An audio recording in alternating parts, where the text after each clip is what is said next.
Glória a Deus, que bom, como é bom podermos louvar ao Senhor, como é bom podermos cantar louvores, engrandecer o seu nome, aleluia. Seu coração está aberto para aquilo que Deus está fazendo nessa noite? Amém? Seu coração está aberto e disponível para o agir de Deus? Amém, que continue assim, vamos meditar na palavra do Senhor. Desde a abertura do culto o Senhor já tem feito coisas, Deus já tem agido, a sua presença já está sendo manifesta. Então nós vamos meditar na palavra do Senhor, e eu quero pedir que você abra a sua Bíblia comigo, ou acesse a sua Bíblia comigo, no livro de Marcos, no Evangelho de Marcos, capítulo 2. Nós vamos ler do verso 1 ao verso 12. Marcos 2, 1 ao 12. A palavra do Senhor diz o seguinte: Dias depois, Jesus entrou de novo em Cafarnaum, e logo se ouviu dizer que ele estava em casa. Muitos se reuniram ali, a ponto de não haver lugar nem mesmo junto à porta. E Jesus anunciava-lhes a palavra. Trouxeram-lhe então um paralítico, carregado por 4 homens. E não podendo aproximar-se de Jesus por causa da multidão, removeram o telhado no ponto correspondente ao lugar onde Jesus se encontrava. E pela abertura, desceram o leito em que o paralítico estava deitado. Vendo-lhes a fé, Jesus disse ao paralítico: Filho, os seus pecados estão perdoados. Alguns escribas estavam sentados ali e pensavam em seu coração: como ele se atreve a falar assim? Isso é blasfêmia. Quem pode perdoar pecados a não ser um, que é Deus? E Jesus, percebendo imediatamente em seu espírito que eles assim pensavam, disse-lhes: Por que vocês estão pensando essas coisas em seu coração? O que é mais fácil? Dizer ao paralítico: seus pecados estão perdoados? Ou dizer: levante-se, tome o seu leito e ande? Verso 10. Mas isso é para que vocês saibam que o Filho do Homem tem autoridade sobre a terra para perdoar pecados. E disse ao paralítico: eu digo a você, levante-se, pegue o seu leito e vá para casa. Ele se levantou e no mesmo instante, pegando o leito, retirou-se à vista de todos, a ponto de todos se admirarem e darem glória a Deus, dizendo: jamais vimos coisa assim. Amém? Feche seus olhos mais uma vez. Senhor, essa é a tua palavra, Jesus.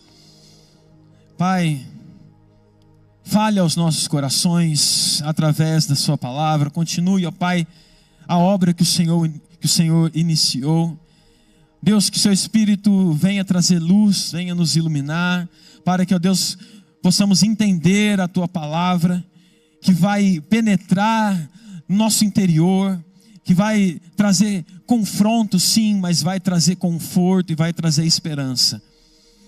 Fale, ó Deus, conosco nessa noite. Abra os nossos ouvidos, abra o nosso coração. Nós repreendemos, ó Deus, toda a tentativa do inimigo contra a ministração da palavra, Deus, e o recebimento da palavra, em nome de Jesus. É isso que nós pedimos. Amém e amém. Glória a Deus. Meus irmãos, esse é um dos vários encontros que Jesus tem ao longo do seu ministério. E os encontros de Jesus são maravilhosos. Eles são oportunidades de nós sempre tirarmos ensinamentos, e ensinamentos riquíssimos. E esse encontro não foi diferente. Aqui Jesus se encontra com um paralítico, com um homem que tinha uma doença física. E aí eu quero te convidar a usar a criatividade agora nesse momento. Eu quero que você se imagine na casa em que esse episódio aconteceu.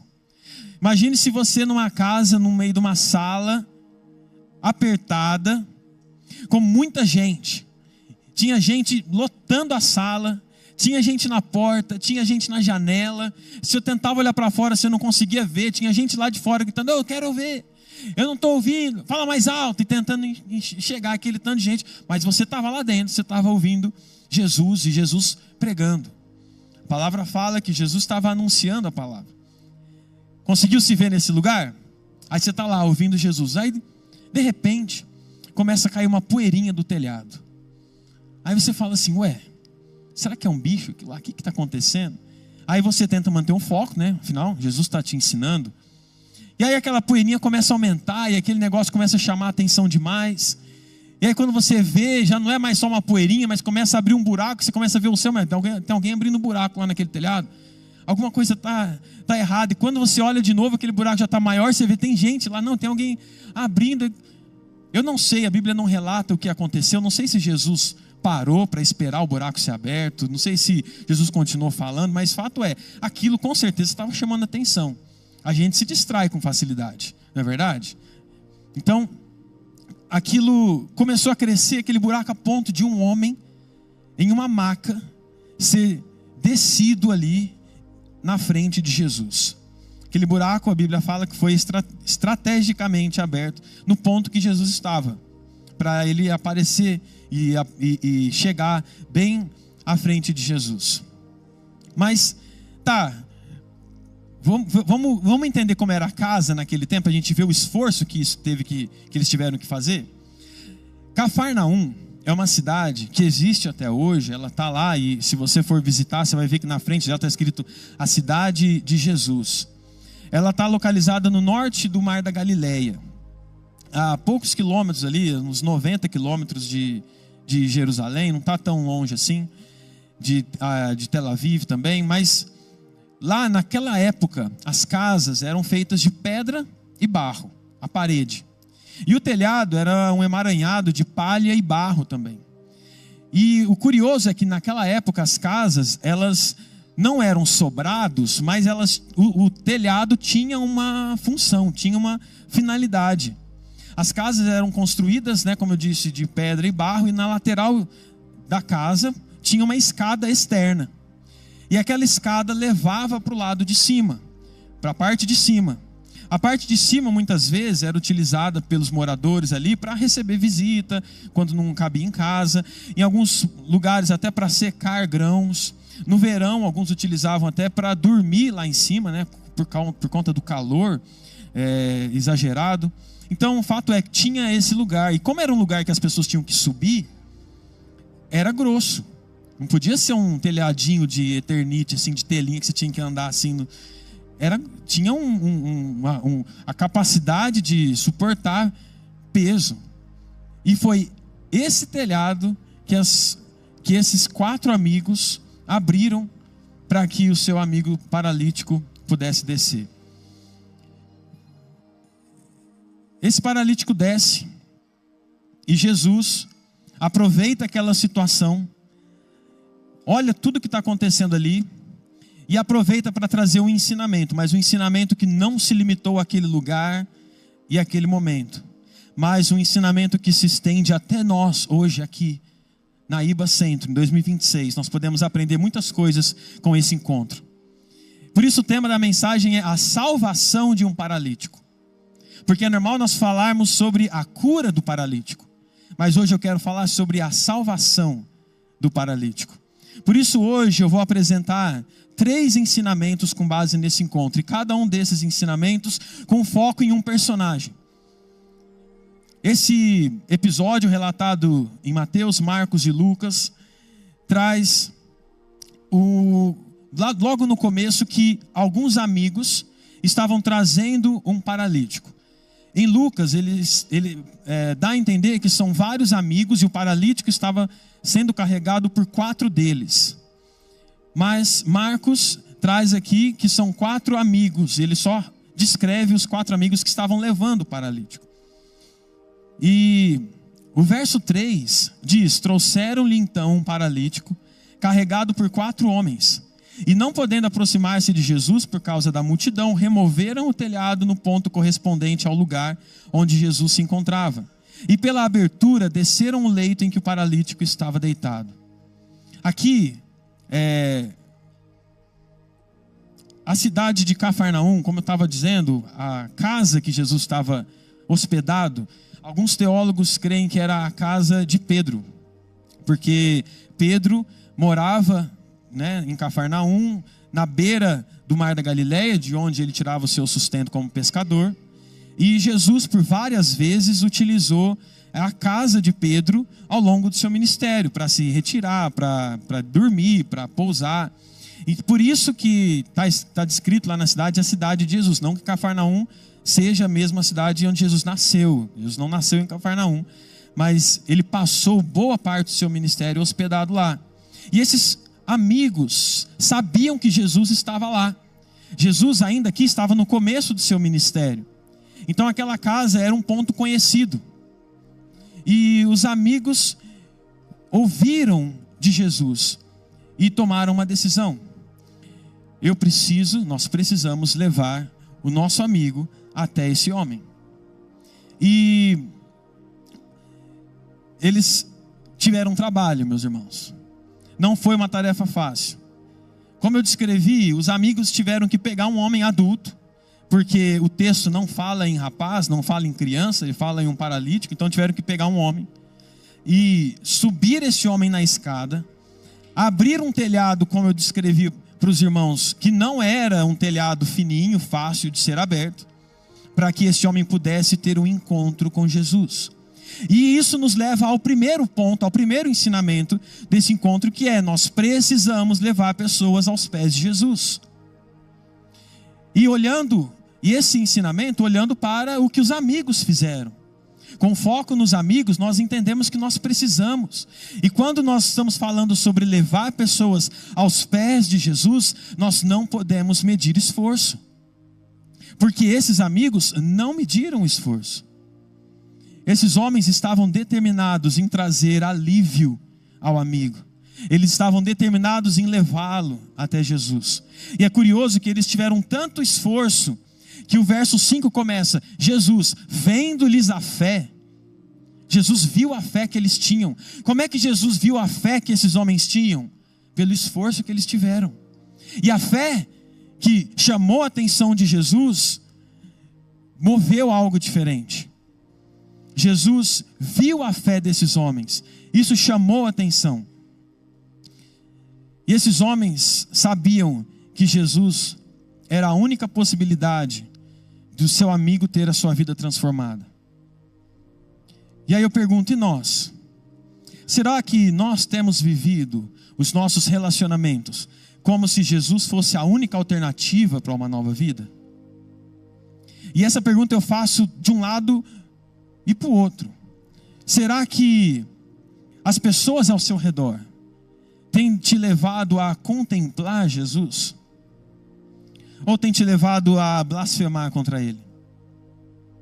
E o outro lado também é verdade. E você, como amigo, ou no seu relacionamento como marido, no seu relacionamento como esposa, você tem revelado Cristo? Você tem levado as pessoas próximas a você a Jesus? Você tem apresentado Jesus a essas pessoas? Ou tem mostrado outra coisa? Meus irmãos, os amigos não podiam curar o paralítico, mas conheciam quem podia. Por muitas vezes, você não vai ter a solução para um problema. Muitas vezes você vai até tentar, mas você não vai ter a solução para o problema do seu amigo, do seu colega, problema do seu marido, da sua esposa. Mas você conhece quem tem a solução. Então por que não apresentar? O que esses amigos fizeram é o que hoje, tendo a palavra completa, nós podemos dizer que é a grande comissão. É o que está descrito em Mateus 28. Ide por todo mundo, pregue o evangelho, faça Jesus conhecido, leve pessoas aos pés de Jesus. Foi isso que os 4 amigos fizeram. E o primeiro ensinamento que nós tiramos é esse. Precisamos levar pessoas aos pés de Jesus. Agora, naquela casa não eram só ouvintes e os amigos do paralítico, e o paralítico e os discípulos, mas naquela casa tinha um outro grupo de pessoas que a Bíblia descreve aqui, que eram os escribas.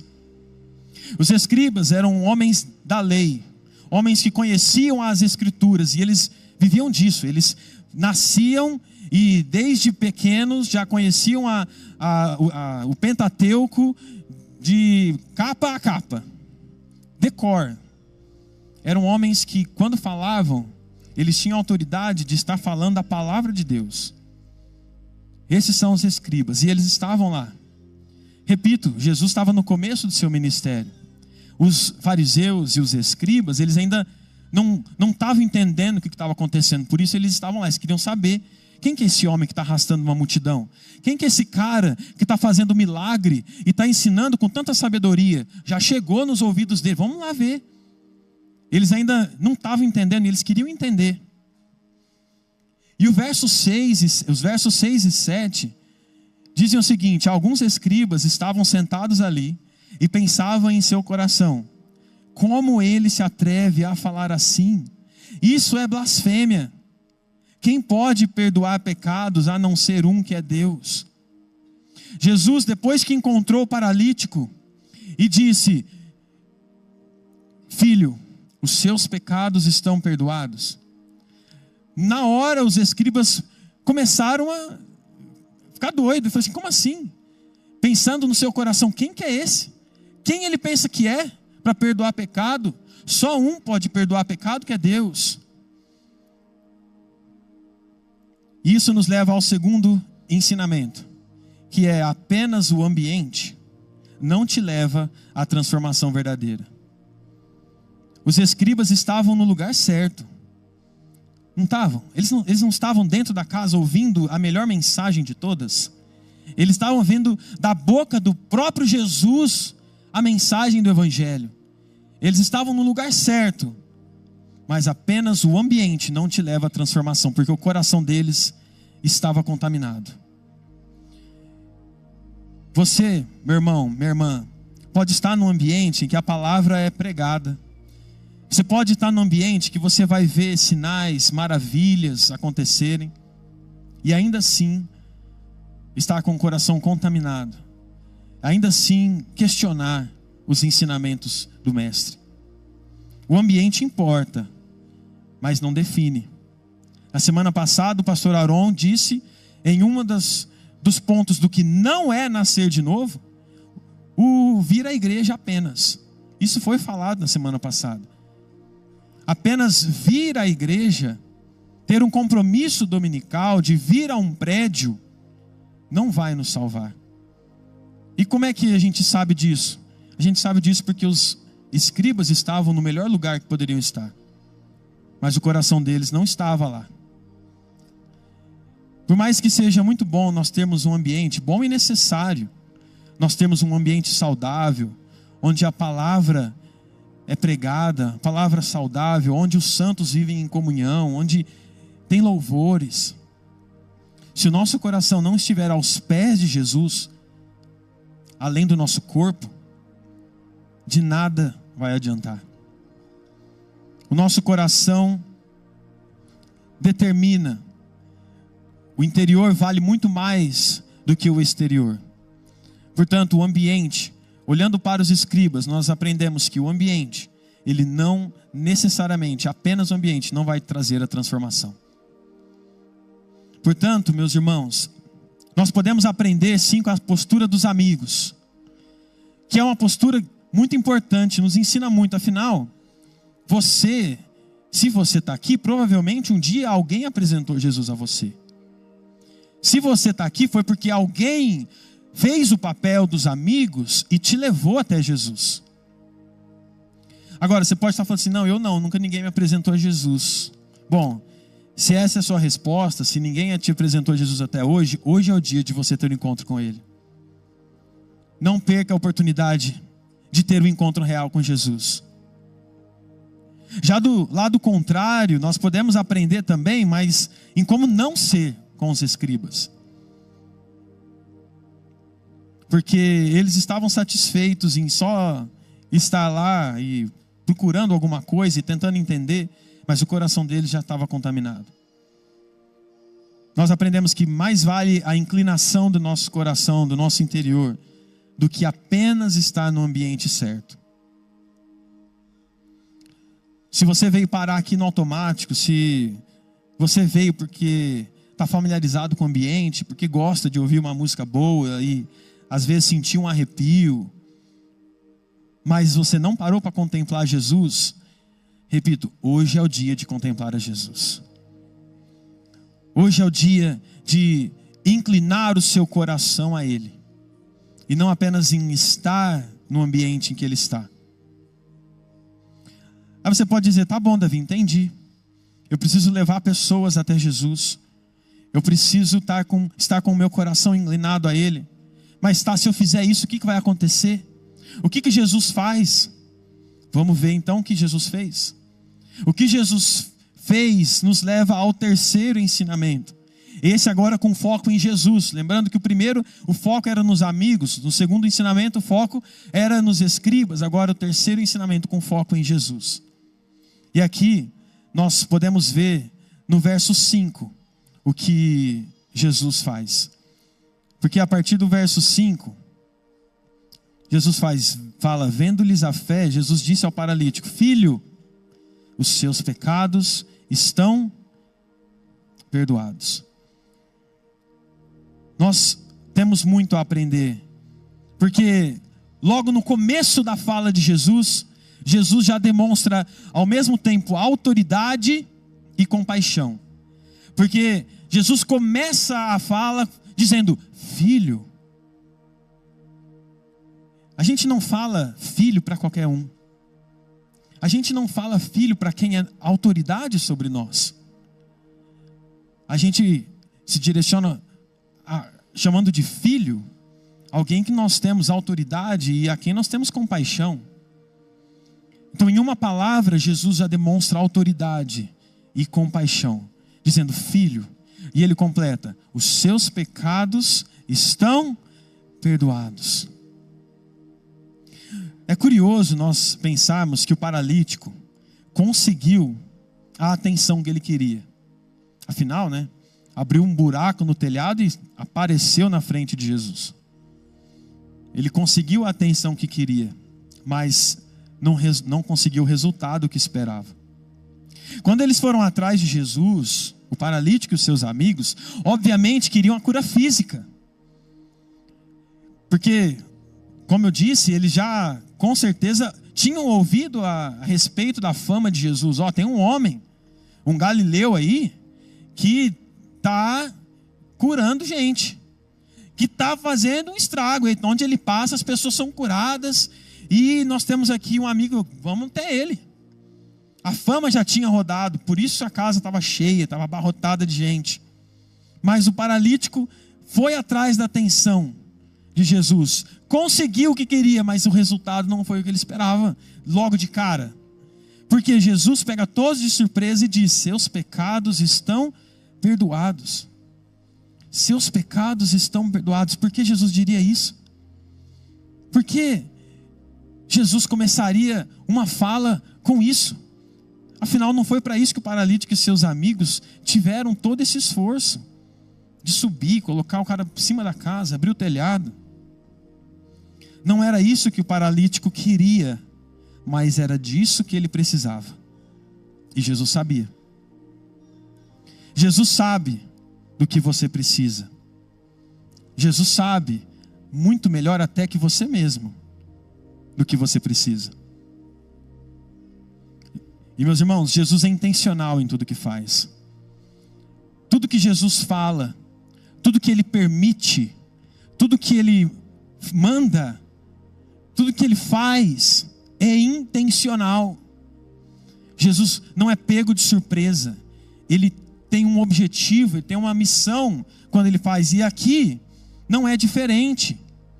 Ele aproveita toda essa situação do paralítico que apareceu na frente dele e agora e diz, agora eu vou mostrar a razão de estar fazendo o que eu estou fazendo. E ele mostra que o que ele está fazendo é salvar. Agora é a oportunidade de eu mostrar o que eu vim fazer. Eu vim salvar. É claro que Jesus sabia que o homem queria ser curado fisicamente. Isso é claro, é óbvio. Mas Jesus, repito, é intencional e usa essa situação para nos ensinar. Porque se a gente parar para pensar, se Jesus tivesse feito o contrário, na prática não teria diferença. Pensa comigo, se Jesus encontra o paralítico e fala assim: levante-se e ande, mas agora, peraí, seus pecados estão perdoados, você está salvo. Na prática teria diferença? Não teria. O paralítico teria sua cura física e seria salvo, que era o que precisava acontecer. Mas não foi assim que aconteceu. Jesus não curou para depois salvar. Jesus aproveita aquela oportunidade e fala assim: agora eu vou mostrar aquilo a que eu vim. E a primeira coisa que ele fala: seus pecados estão perdoados. E aqui ele nos ensina algo poderoso, porque Jesus sonda os corações imediatamente. Quando os escribas começam a pensar no seu interior: mas o que esse cara está fazendo? Isso é uma blasfêmia. Ele não pode sair perdoando pecado aí. E aí vem o verso 8 que diz: e Jesus, percebendo imediatamente em seu espírito que eles assim pensavam, disse-lhes: por que vocês estão pensando essas coisas em seu coração? E o verso 9: o que é mais fácil? Dizer ao paralítico: seus pecados estão perdoados? Ou dizer: levante-se, tome o seu leito e ande? Jesus perdoa os pecados daquele homem. Percebe no coração, ele sonda o coração e percebe os questionamentos. E faz uma pergunta: o que é mais fácil dizer? Seus pecados estão perdoados? Ou levante-se e ande?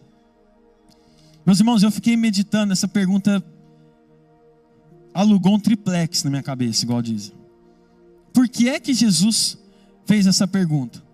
E aqui, meditando essa pergunta, eu cheguei que existem dois lados também dessa pergunta. Porque a gente pode olhar para um lado e dizer que é mais fácil ele dizer que os pecados estão perdoados. Por que é mais fácil dizer isso? Porque não tem como eu provar que o pecado de alguém foi perdoado. Não existe uma forma de evidência que corrobora ou refuta o perdão de um pecado. Por isso, por um lado é mais fácil dizer: seus pecados estão perdoados. Não tem como alguém provar isso. E ele fala. Só que por outro lado, considerando a presença dos escribas naquele lugar, que já estavam começando a ficar incomodados com o que Jesus estava fazendo, era melhor ele ter só curado o paralítico e não ter falado nada. Não concorda comigo? Porque se ele simplesmente cura o paralítico e não fala que os pecados daquele homem estão perdoados, os escribas voltariam para a sinagoga e aí ia dar o relatório: ele, mais uma cura. Curou um paralítico, o cara desceu no telhado, foi mais uma cura. Mas não foi isso que aconteceu. Jesus fala: seus pecados estão perdoados. E ali, quando os escribas voltam para a sinagoga, provavelmente o que eles falam? O cara está perdoando o pecado. O cara acha que é Deus. O que é mais fácil dizer? Por um lado é mais fácil apenas falar que seus pecados estão perdoados. Mas por outro era mais fácil simplesmente curar e fazer o que ele estava fazendo. Engraçado. E o que Jesus faz? As duas coisas. Ele perdoa os pecados e cura o homem. Ele confirma uma coisa com a outra. E aí que vem o verso 10 que diz: mas isso é para que vocês saibam que o Filho do Homem tem autoridade sobre a terra para perdoar pecados. E disse ao paralítico: eu digo a você, levante-se, pegue o seu leito e vá para casa. Jesus prova que os pecados daquele homem foram perdoados ao curá-lo da paralisia. Jesus, ele poderia ter feito o inverso, mas ele mostra: agora eu vou mostrar que quando eu falo que os pecados estão perdoados, é porque eles realmente estão. Se não tem como provar, agora nós vamos ver que a prova. Levante-se, pegue a sua cama e vá para casa. O homem foi curado, e agora é uma prova de que ele tem poder também sobre o pecado. É engraçado que quando Jesus fala no verso 10, para que vocês saibam que o Filho do Homem tem autoridade, ele está se referindo a quem aqui? A ele mesmo. Filho do Homem é um termo que Jesus utiliza para se referir a si mesmo. No Novo Testamento, o termo mais utilizado para se referir a Jesus é Senhor, com muitas centenas de menções. Em segundo lugar, no Novo Testamento, é Cristo. E em terceiro lugar vem Filho do Homem, que é o termo utilizado para se referir a Jesus, quando vai se referir a Jesus. Mas o curioso é que esse termo, que é o terceiro lugar no Novo Testamento, quando é Jesus se referindo a ele, é o termo disparado em primeiro lugar. Jesus, na maioria esmagadora das vezes, quando vai se referir a si mesmo, ele diz, o Filho do Homem. E o que significa esse Filho do Homem? Esse termo, Filho do Homem, está ligado ao que Daniel descreve no capítulo 7, em uma das suas visões. E Daniel 7 diz que ele, em uma das suas visões, viu alguém como Filho do Homem. E para essa pessoa foi dado domínio, glória e o reino, para que as pessoas de todos os povos, nações e línguas o servissem. Esse é Jesus. E ainda mais, Daniel fala que o seu domínio é domínio eterno, que não passará, e o seu reino jamais será destruído. Portanto, quando Jesus fala, o Filho do Homem tem autoridade para perdoar pecados, Jesus está falando dele sendo esse, que tem todo poder, que tem todo domínio e glória, para que todos os povos, nações e línguas o sirvam. É sobre isso que Jesus está falando, sobre o Filho do Homem. Portanto, ao utilizar o termo Filho do Homem e dizer que tem autoridade para perdoar pecados, Jesus aqui está destruindo qualquer heresia que prega que Jesus não é Deus, porque ele declara a sua divindade. Portanto, o terceiro ensinamento é esse. Jesus revela qual é a prioridade, declarando a sua divindade. Eu vou repetir, Jesus revela a sua prioridade, declarando sua divindade. Aqui Jesus declara, eu sou Deus. Afinal, o que os escribas questionaram? No seu coração estavam perguntando, quem é ele que pode perdoar pecados? Só um pode perdoar pecados, que é Deus. No momento, Jesus já prova que ele perdoou o pecado. Ele está declarando o quê? Eu sou Deus. Eu tenho poder sobre o pecado. Eu tenho poder sobre a paralisia, eu tenho poder sobre o corpo físico, mas tenho poder e domínio espiritual também. Jesus se apresenta como Deus. No começo da igreja, começaram a surgir heresias, e uma delas, o arianismo, dizia que Jesus não era Deus, mas que era filho de Deus, mas não era consubstancial, ele era uma pessoa diferente, não tinha divindade nenhuma. Heresia. Hoje nós temos religiões que falam que Jesus também não é Deus. Ah, mas ele é um homem super mega evoluído, e aqui nós já arrebentamos com tudo, porque Jesus fala que ele tem poder para perdoar pecados. Ninguém mais tem esse poder a não ser um, que é Deus. Portanto, Jesus escolhe declarar a sua divindade. Por isso, nesse encontro, Jesus revela qual é a sua prioridade, qual é a sua missão: consertar o pior, o maior dos problemas primeiro, que é a vida eterna. E junto com isso, Jesus revela quem ele é. Jesus revela que ele é o Deus misericordioso, suficiente para perdoar os nossos pecados, e poderoso o suficiente para nos salvar. O homem paralítico, meus irmãos, tinha um problema muito maior do que a sua paralisia, mas ele não sabia. E a pergunta que fica para nós é: o que nós temos colocado como sendo o maior dos nossos problemas? O que nós temos colocado como sendo o pior dos problemas? Ah, esse problema é demais, eu vou apresentar esse problema a Jesus. A ponto de quando nós vamos nos retirar, eu vou orar, a gente já chega com a lista. Jesus, está aqui, ó, a lista está pronta. Eu estou aqui, os meus problemas são esses. Resolve. Sendo que na verdade, meu amado, nós temos que ajoelhar aos pés de Jesus e buscar dele: Senhor, O que o Senhor quer consertar na minha vida? Senhor, o que o Senhor quer de mim? O que eu preciso? Eu não sei o que eu preciso, Senhor. O que eu preciso? Mas nós estamos acostumados a chegar prontos com uma lista. Senhor, eu quero isso, isso, isso. Esses são os meus problemas. O paralítico achava que sabia qual era o problema dele. Aos pés de Jesus, Jesus revela qual era o real problema. Era passar a eternidade longe do Pai. Esse é um problema. Esse é o maior dos problemas. É passar a eternidade longe do Pai, longe da presença de Deus. E é esse justamente o problema que Jesus quer resolver. É esse o problema que Jesus quer solucionar. Jesus não quer que nós passemos a eternidade longe de Deus. Jesus veio e durante seu ministério fez maravilhas, fez muitos milagres. João diz que se fosse colocar tudo que Jesus fez, não caberia em todos os livros do mundo. Mas em todos os encontros, Jesus nos ensina que a prioridade dele era a salvação. Acima de qualquer coisa, é salvar.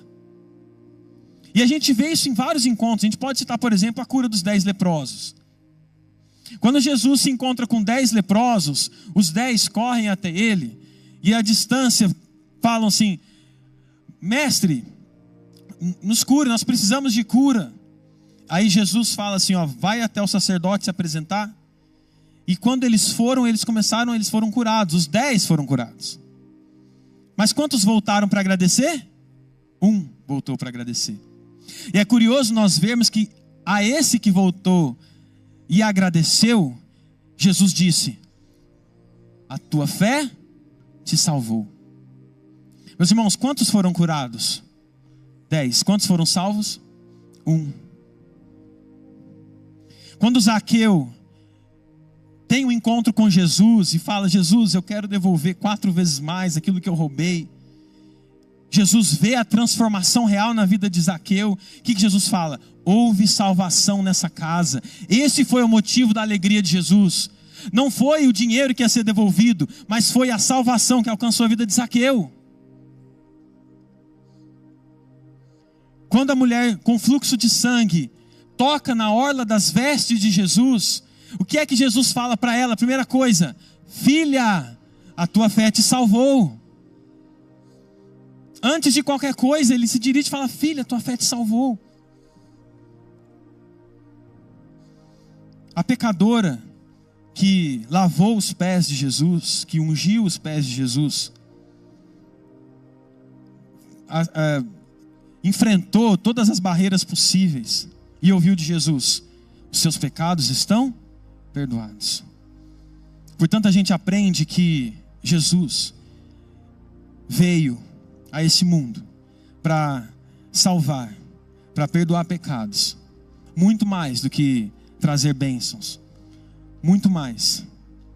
Nós vemos que Jesus, diversos momentos, faz algumas perguntas curiosas, não é verdade?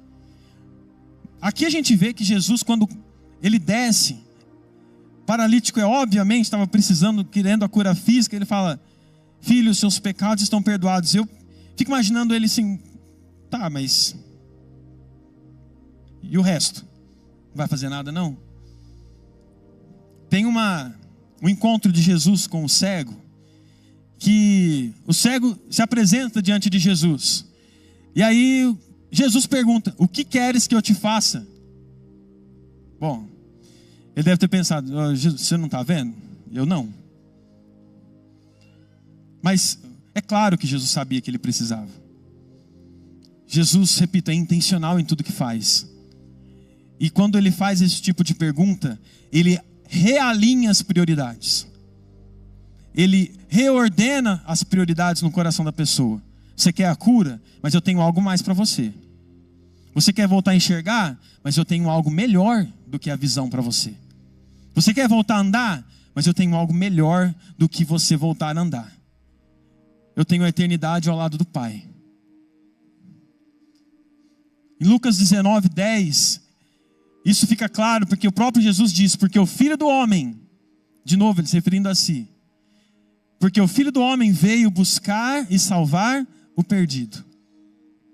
Aqui é claro, O Filho do Homem veio buscar e salvar o perdido. O paralítico foi atrás da cura, meu irmão. E ele viu que precisava ser salvo. Muitas vezes nós achamos que sabemos o que precisamos. Mas é só quando estamos aos pés de Jesus que a gente descobre quem realmente nós somos. Porque a cura física de um homem não vale nada se a sua alma for lançada longe da presença do Pai. A bênção que você tanto almeja não vale nada se a sua alma for lançada para longe do Pai. A promoção que você tanto quer não vale nada se você passar a eternidade longe de Deus. A listinha que você apresenta, você pode ter tudo, check, check, check, check, tudo. Não vai valer nada se a sua alma for lançada para longe de Deus. Por isso Marcos 8 diz: do que adianta uma pessoa ganhar o mundo inteiro e perder a sua alma? Não adianta nada. Para si, antes de encontrar Jesus, o paralítico era um homem comum, só um paralítico, que tinha uma deficiência física. Depois que ele se encontrou com Jesus, ele passa a ser um filho perdoado. Ele muda a identidade dele, ele muda a percepção sobre quem ele é, porque ele tem a real, ele ouve do próprio Jesus: filho, seus pecados estão perdoados. Quantas vezes nós já ouvimos isso de Jesus? Quantas vezes você já ouviu isso? Filho, filha, os seus pecados estão perdoados. Mas quantas vezes nós esquecemos? Quantas vezes nós deixamos para trás e a gente esquece e para de agir como filho, para de agir como filha? O paralítico se torna um filho perdoado, algo que ele nem sabia que existia, que podia ser, mas ele alcança isso. E eu pergunto: quem é você diante de Jesus? Quem somos nós diante de Jesus? Para terminar, nós somos um paralítico esperando a cura física? Ou nós somos filhos e filhas de Jesus? Nós somos filhos e filhas de um Pai misericordioso, amoroso, que nos ama e nos quer a eternidade ao lado dele. Quem somos nós diante de Jesus? Meu amado, Jesus quer te chamar de filho e filha nessa noite. Acima de curar a sua paralisia, eu não sei qual é a sua paralisia, mas de uma coisa eu sei: Jesus quer te chamar de filho e filha. Acima de curar isso. Às vezes, deixa eu te dizer uma coisa: às vezes Ele não vai curar a sua paralisia, mas se Ele te chamou de filho e filha, já é mais do que o suficiente para sermos gratos. Ele quer curar a sua identidade acima da sua paralisia. Ele quer te chamar, e Ele te chama nessa noite: filho, filha, os seus pecados estão perdoados. Por isso eu quero te convidar a ficar de pé no seu lugar.